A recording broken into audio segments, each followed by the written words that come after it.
कि 10 प्रकार के अनर्थ है। तो आज हम आपको खास करके दुष्ट के ऊपर जो है विजय, राम भगवान का एकमात्र जो उद्देश्य था कि रावण का वध करके सीता को वापस लाना। तो अगर भौतिक जगत में हम देखते हैं कि आज के दुनिया में खास करके कलयुग में अच्छे और बुरे लोग एक साथ ही रहते हैं, एक ही समाज में रहते हैं। तो बुरे लोगों के साथ जीना इतना आसान नहीं है।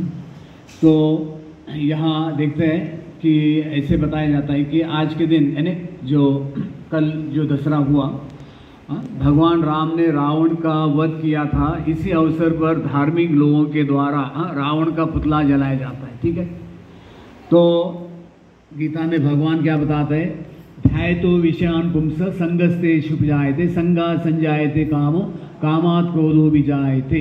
आगे और एक श्लोक आता है, इंद्रिय विषयों का चिंतन करते हुए मनुष्य की उनमें आसक्ति उत्पन्न होती है, हो जाती है, और ऐसी आसक्ति से काम उत्पन्न होता है और फिर काम से क्रोध प्रकट होता है। अभी इसके बारे में ज़्यादा डिटेल बताने की जरूरत नहीं। आगे क्या होता है, क्रोधात् भवति सम्मोह, सम्मोहात् स्मृतिभ्रंशः, स्मृतिभ्रंशात् बुद्धिनाशो, बुद्धिनाशात् प्रणश्यति। क्रोध से पूर्ण मोह उत्पन्न होता है और मोह से स्मरण शक्ति का विभ्रम हो जाता है। जब स्मरण शक्ति भ्रमित हो जाती है तो बुद्धि नष्ट हो जाती है और बुद्धि नष्ट होने पर मनुष्य भवकूप में पुनः गिर जाता है।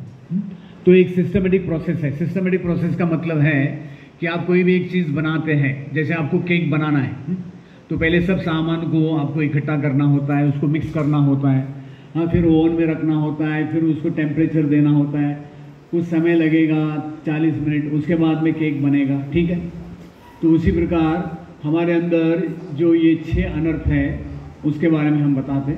तो अर्जुन ने कृष्ण भगवान से आगे जिज्ञासा किया था, ये 3रे अध्याय का श्लोक है, कि अर्जुन पूछते हैं कि भगवान से कि हे वृष्णिवंशी, मनुष्य न चाहते हुए भी पाप कर्मों के लिए प्रेरित क्यों होता है?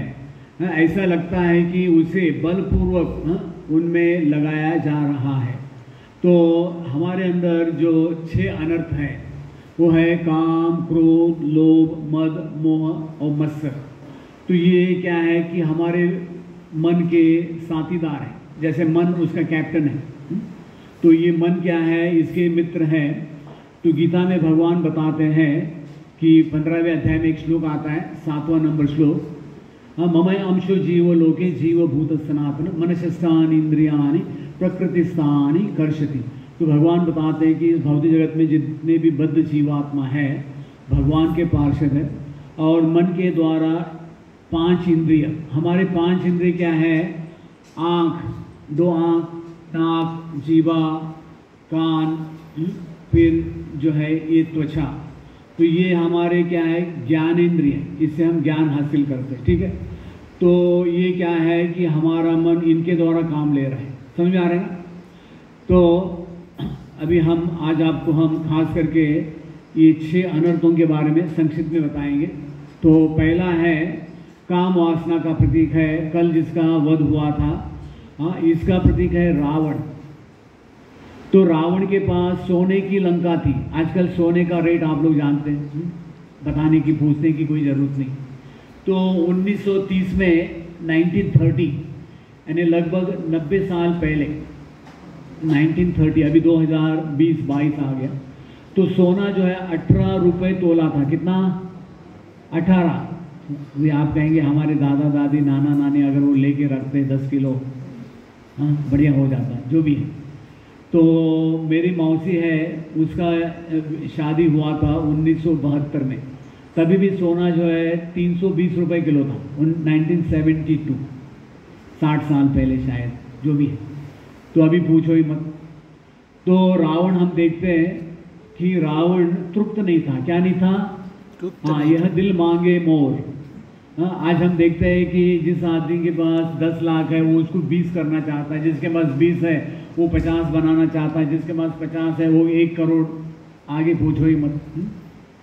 तो एक ऐसी कथा आती है पुराण में एक बार नारद जी के पास एक भिखारी आया, कहने लगा भिक्षान देही। नारद जी ने कहा मेरा यूनिफॉर्म तो देखो, यूनिफॉर्म समझते ना।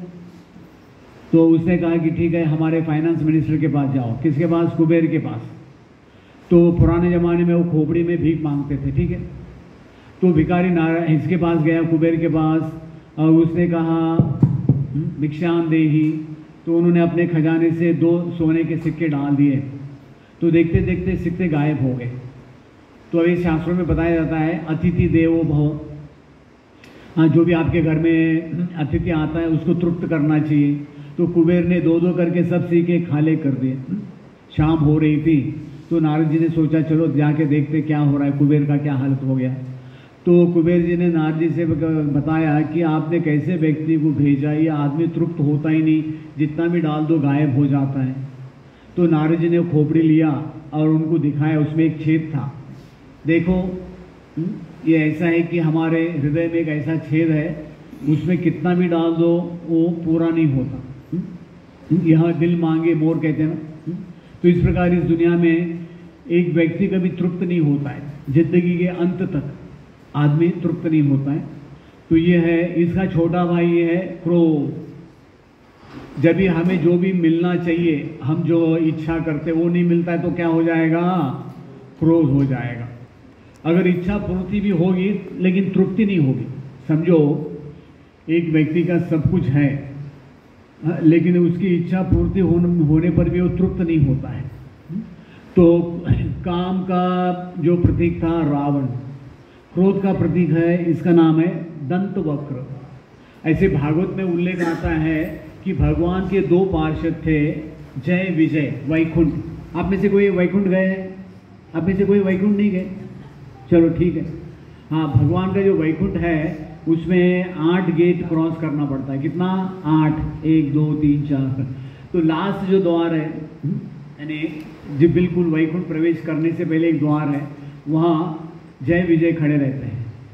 तो एक बार क्या हो गया कि ब्रह्मा जी के 4 पुत्र हैं जो निर्वस्त्र रहते हैं, 5 साल के ही हैं। वो गए थे वैकुंठ देखने के लिए।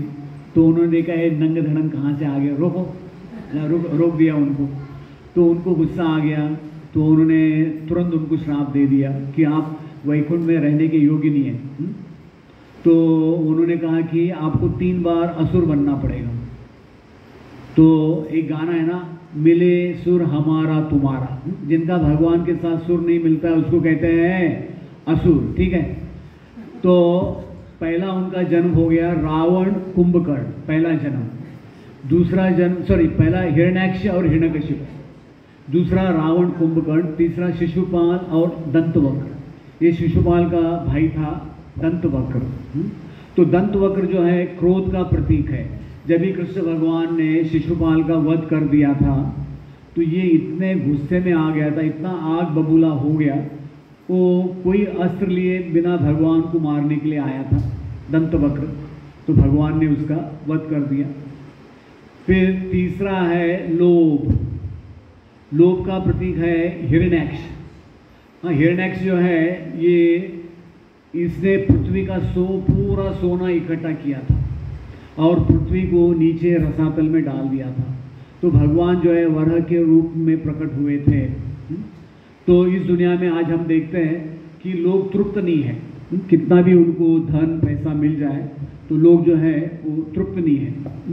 तो लोभ का प्रतीक है हिरण्याक्ष। फिर चौथा है वो है मद, अहंकार, घमंड। तो उसका प्रतीक है वो है हिरण्यकशिपु। तो हिरण्यकशिपु क्या लगता था कि हमसे बढ़कर को, क्योंकि ब्रह्मा जी ने उनको ऐसे आशीर्वाद दिया था, तो हिरण्यकशिपु को लगता था कि वो अमर है, ठीक है। और हिरण्यकशिपु का 14 जगत में वो राजा था हिरण्यकशिपु। ये पता नहीं माइक क्यों ये हो रहा है।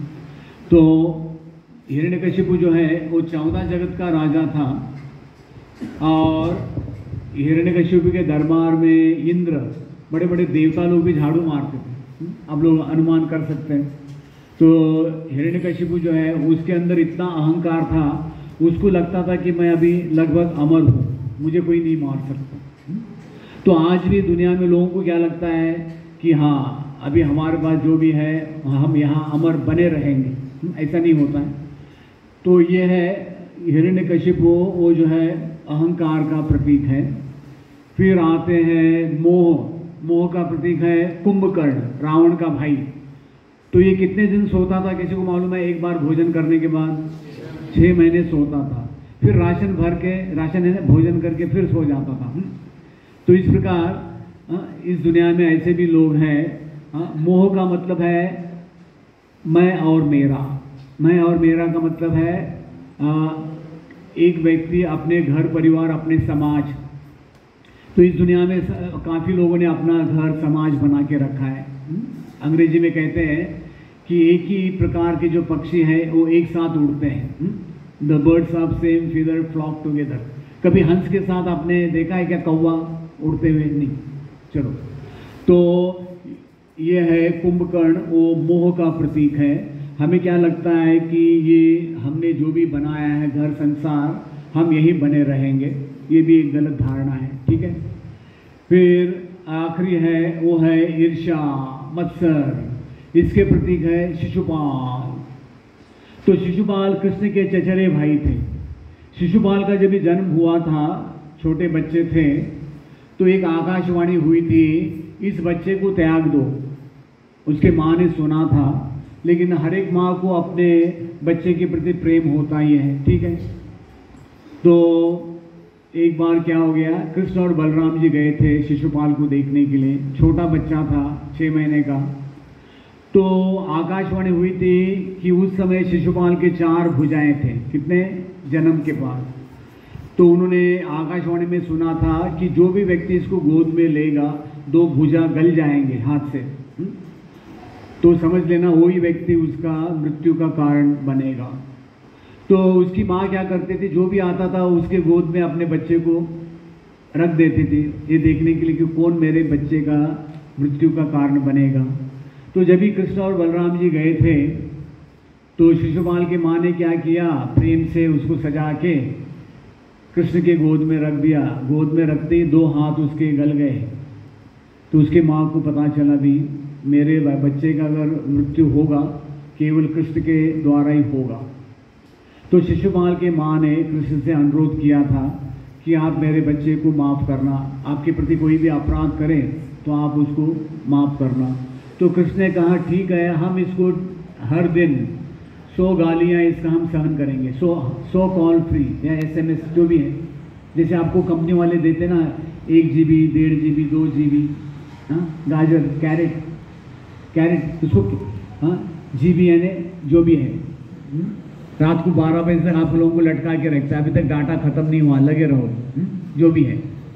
तो अगर आप देखते हैं कि शिशुपाल जो है कृष्ण को बहुत गालियाँ देता था, लेकिन इधर क्या हो गया, राजसूय यज्ञ में वो भूल गया कि उसका कोटा खत्म हो गया है। जब भी आपका मोबाइल का वो रिचार्ज डाटा खत्म हो जाता है, मोबाइल का आपका आउट कॉल बंद हो जाता है, 1 हफ्ते के बाद इनकमिंग भी बंद हो जाता है। देखो, एक मोबाइल कंपनी लाखों ग्राहक को कंट्रोल कर सकते हैं, मोबाइल कंपनी वाले, तो भगवान क्यों नहीं कर सकते?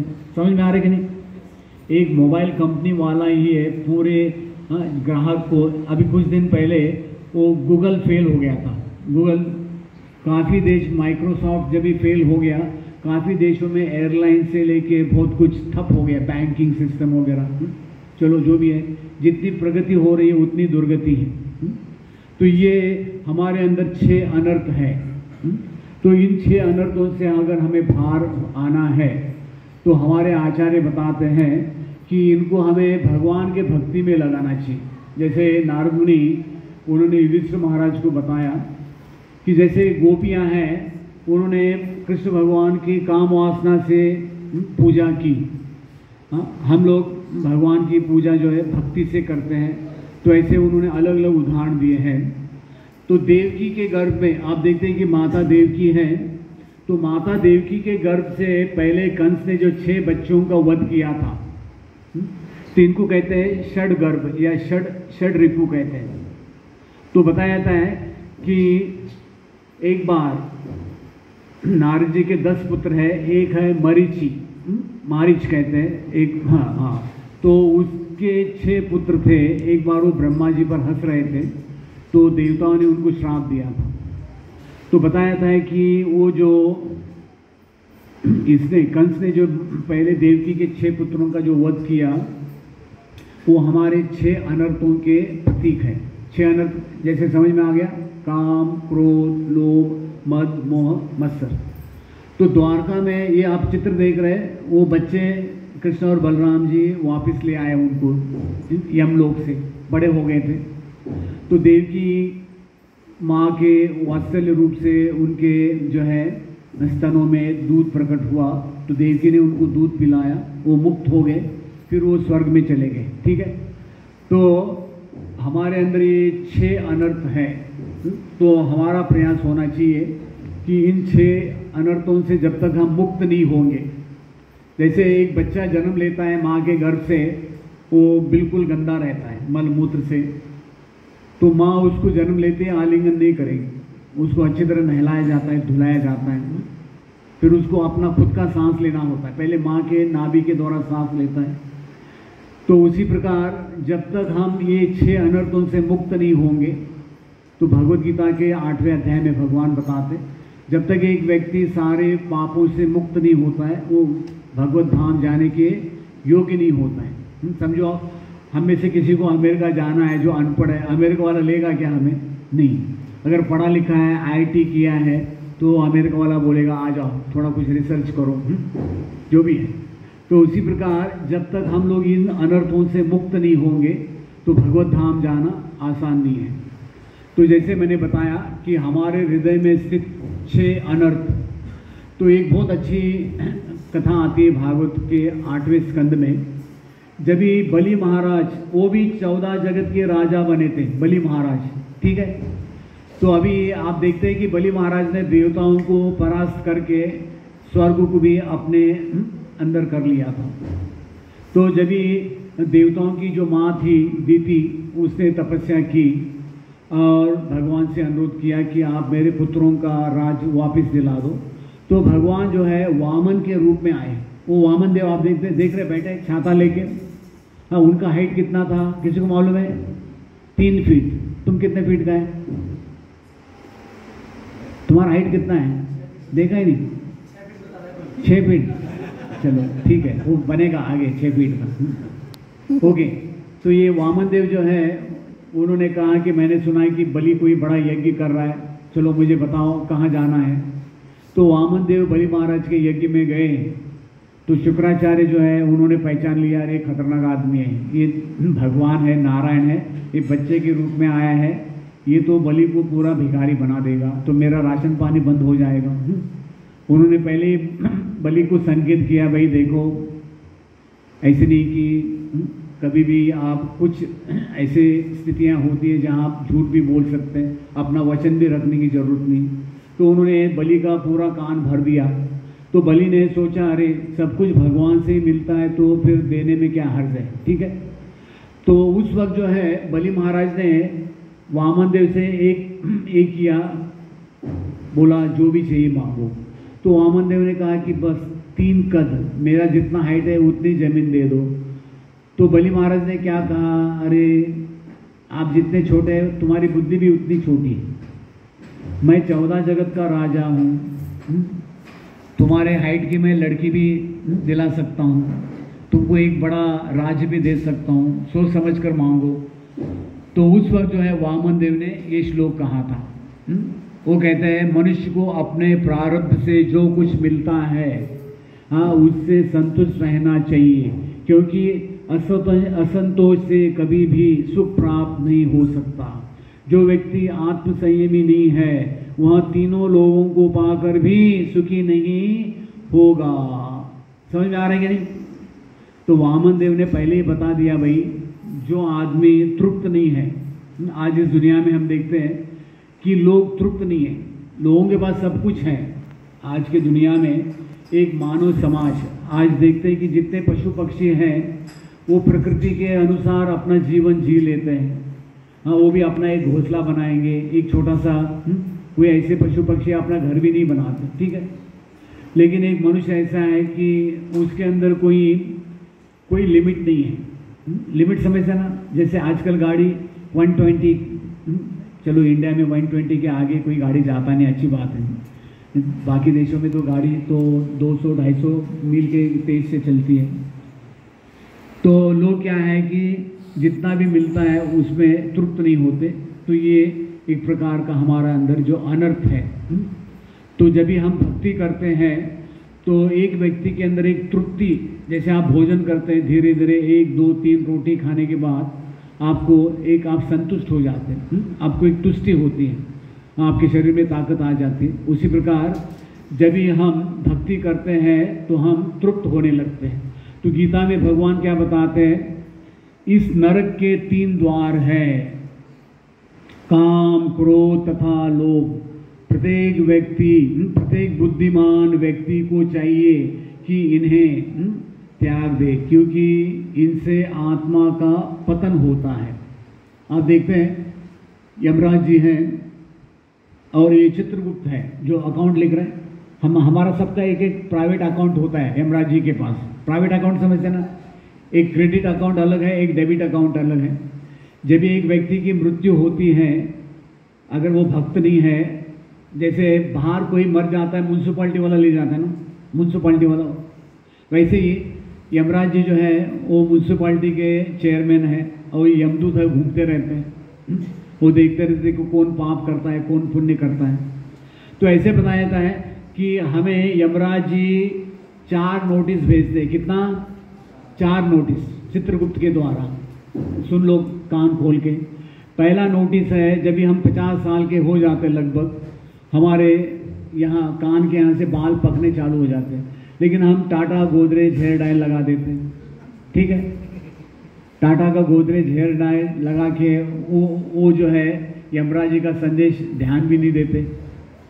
तो शास्त्रों में बताया जाता है कि 50 साल के बाद में एक व्यक्ति को रिटायर होना चाहिए। 25 ऊर्ध्वं वनम व्रजेत।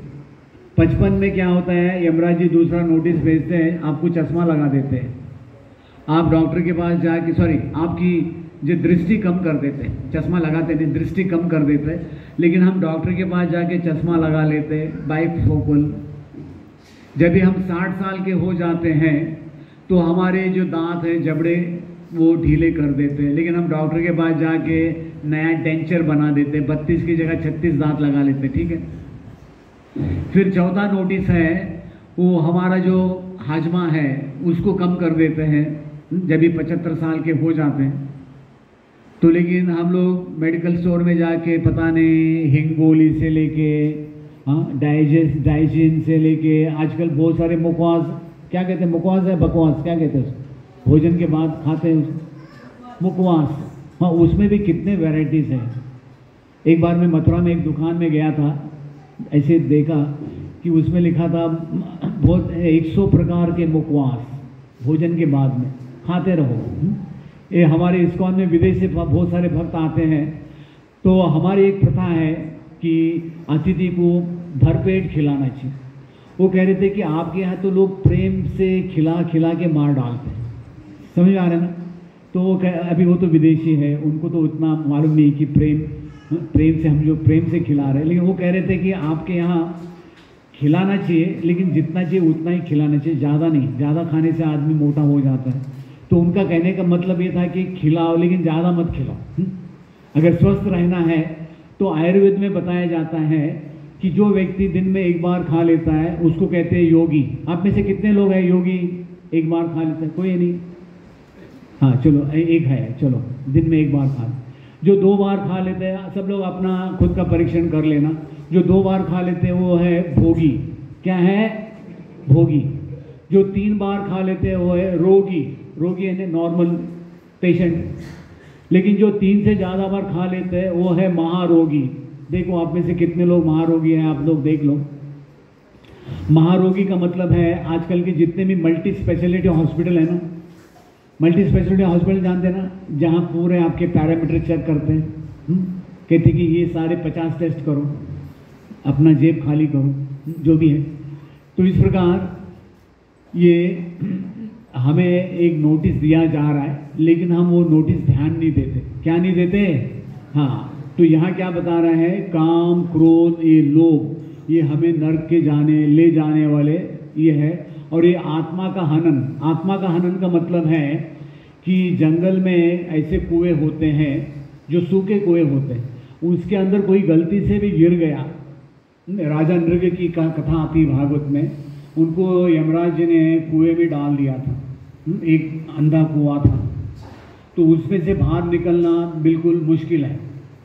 तो इस प्रकार ये काम, क्रोध, लोभ, ये हमारे अनर्थ है, ये क्या है, हमें नरक में ले जाने वाले हैं।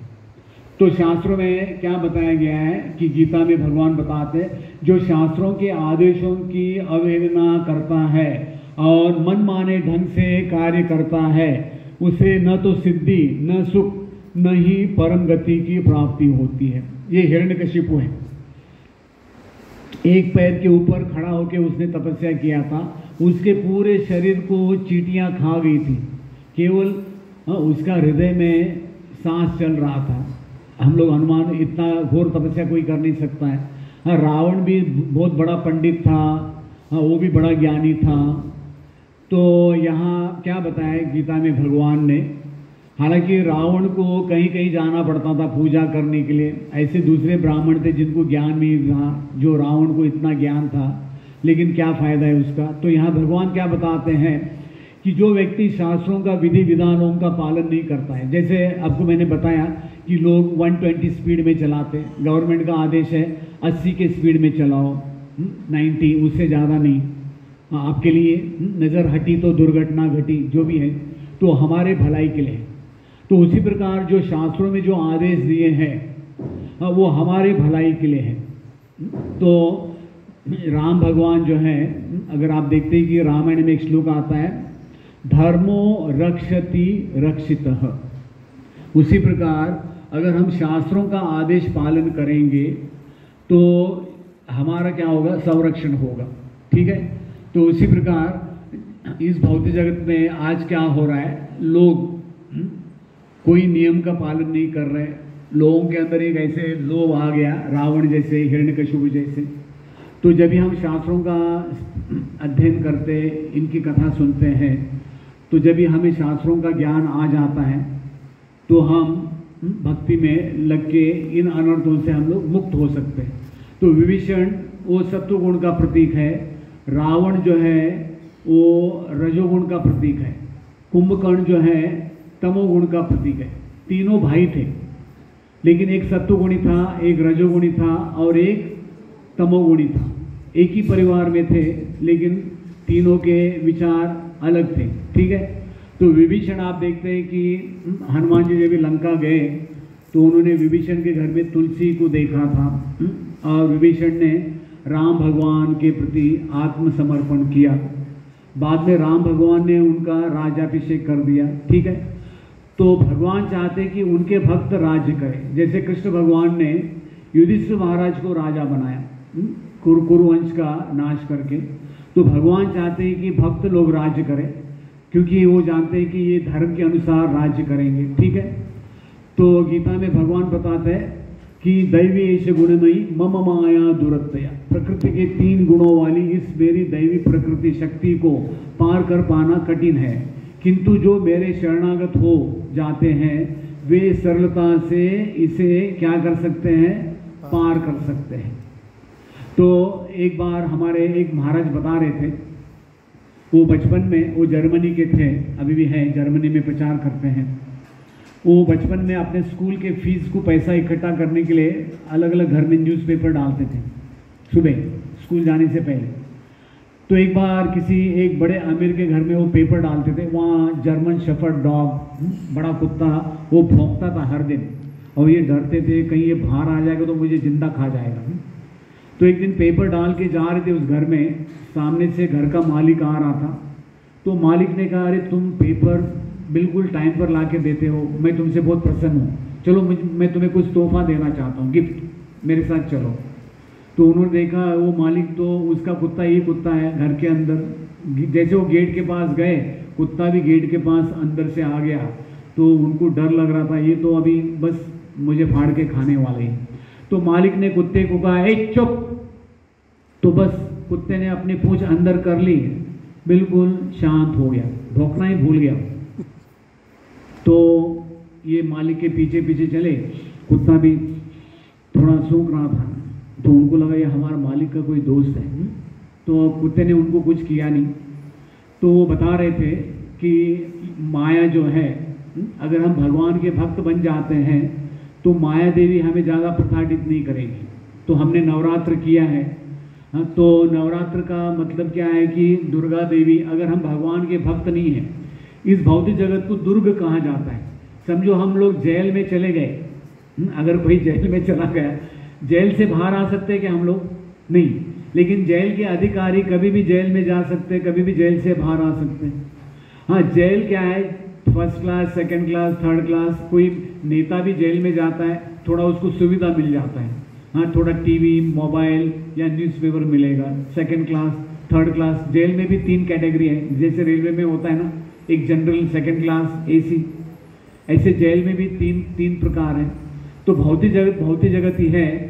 तो भगवत गीता में भगवान क्या बताते हैं, भौतिक जगत क्या है कि यहाँ जन्म मृत्यु जरा व्याधि दुख दोष अनुदर्शनम, यहाँ जन्म मृत्यु जरा व्याधि पक्का होने वाली है। तो एक व्यक्ति कितना भी बड़ा अपना संसार, कितना भी बड़ा अपना साम्राज्य बना दे, अभी हाल ही में रतन टाटा गुजर गए 2 दिन पहले। किसी को मालूम है रतन टाटा की जायदाद कितनी थी? 46 लाख करोड़। कितना? 46 लाख करोड़। तो अभी 10-20 साल पहले वो गुजर गए थे, अंबानी, धीरू भाई अंबानी। हाँ, उन्होंने जब भी फोन लॉन्च किया था, उन्होंने कहा था कर लो दुनिया मुट्ठी में, लेकिन वो खुद ही मिट्टी में चले गए। समझ में आ रहा है ना? तो एक व्यक्ति कितना भी धनी बने, कितना भी उसकी जायदाद हो, वो जायदाद उसके साथ नहीं जाएगी।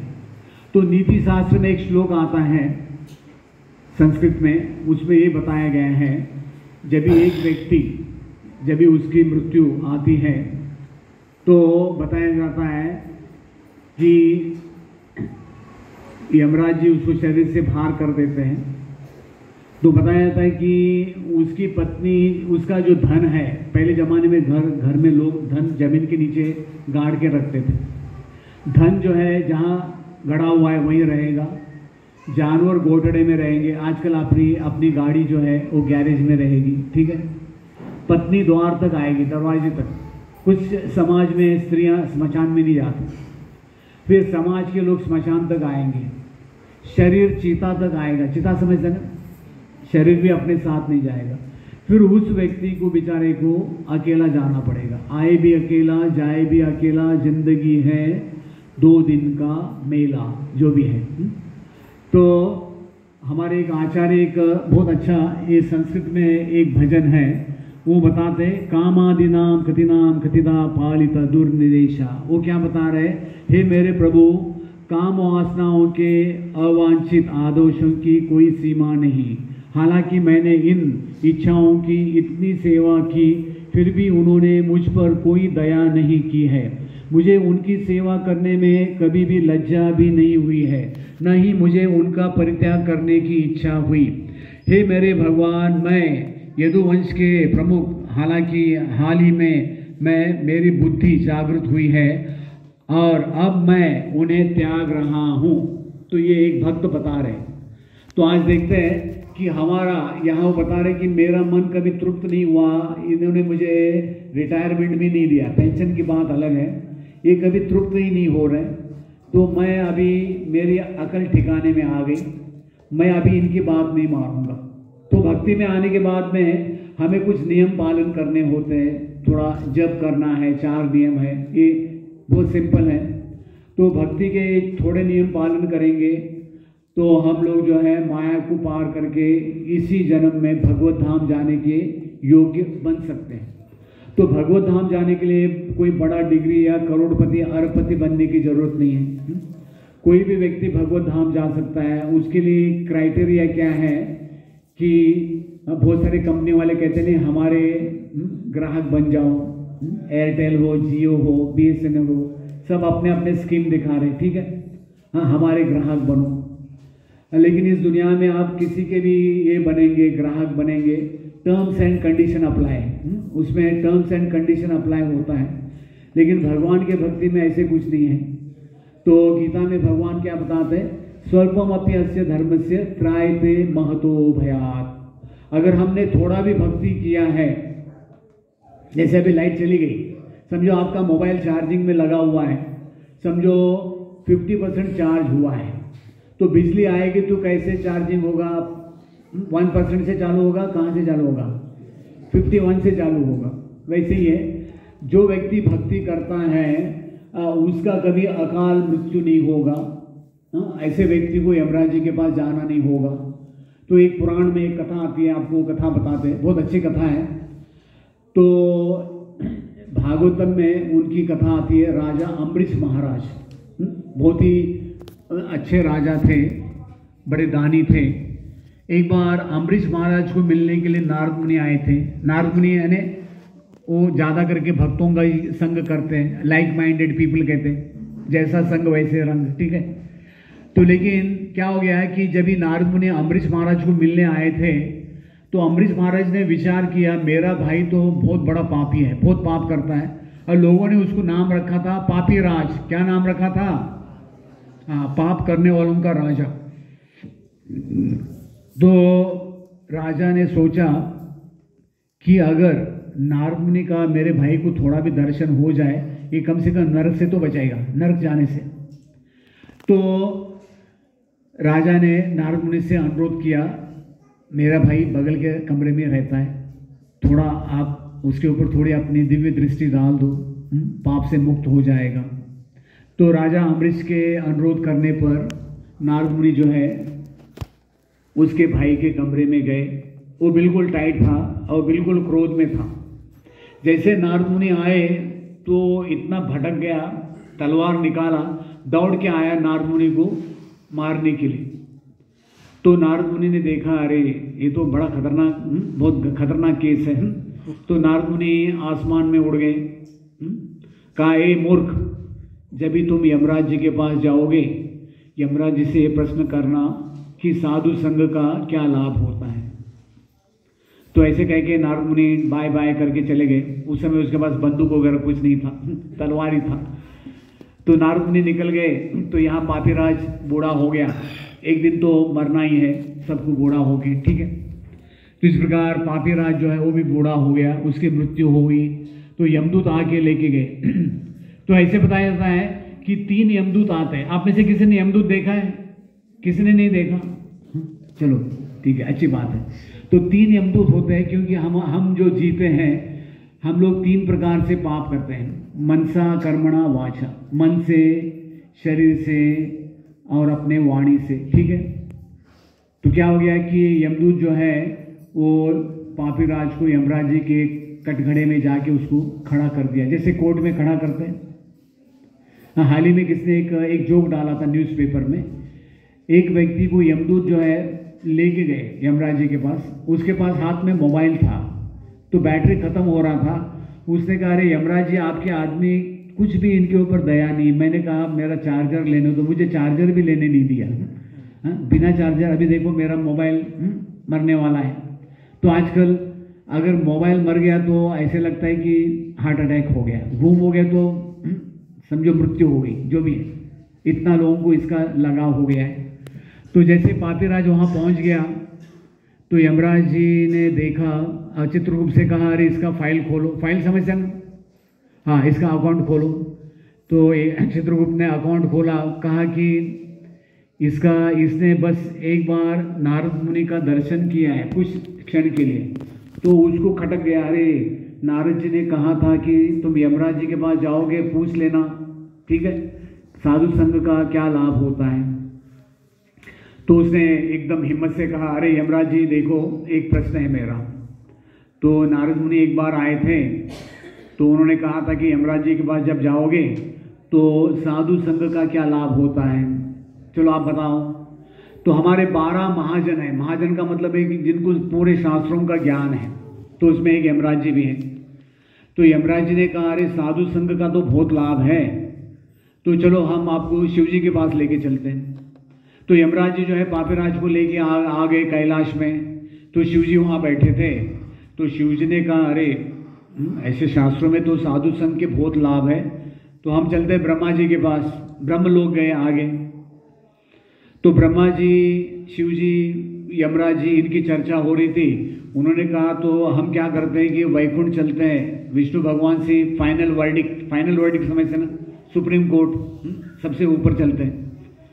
तो इस प्रकार ब्रह्मा जी, शिव जी, यमराज पापीराज को लेके गए वहाँ वैकुंठ में और भगवान से जिज्ञासा किया, हाँ बताओ कि कोई व्यक्ति अगर भक्तों का संग करता है तो उसको क्या लाभ होता है। तो विष्णु भगवान ने कहा ठीक है, देखो आप पापीराज को यहाँ वैकुंठ में छोड़ दो, अपने अपने काम में चले जाओ। तो इसका अर्थ ये कहानी का ये है कि एक व्यक्ति को अगर, हाँ इसको बटन चालू कर देना, तो एक व्यक्ति को वैकुंठ भी प्राप्त हो सकता है। तो आज आपको हमने दसरा के इसके अवसर पर ये हमारे जो 6 अनर्थ है, काम, क्रोध, लोभ, मद, मोह, मत्सर, इससे कैसे मुक्त होना चाहिए, हाँ उसके बारे में संक्षिप्त में बताया। तो अभी हम एक छोटा वैष्णव भजन गाते हैं। किसी को कोई जिज्ञासा है, कोई प्रश्न है तो कर सकते हैं।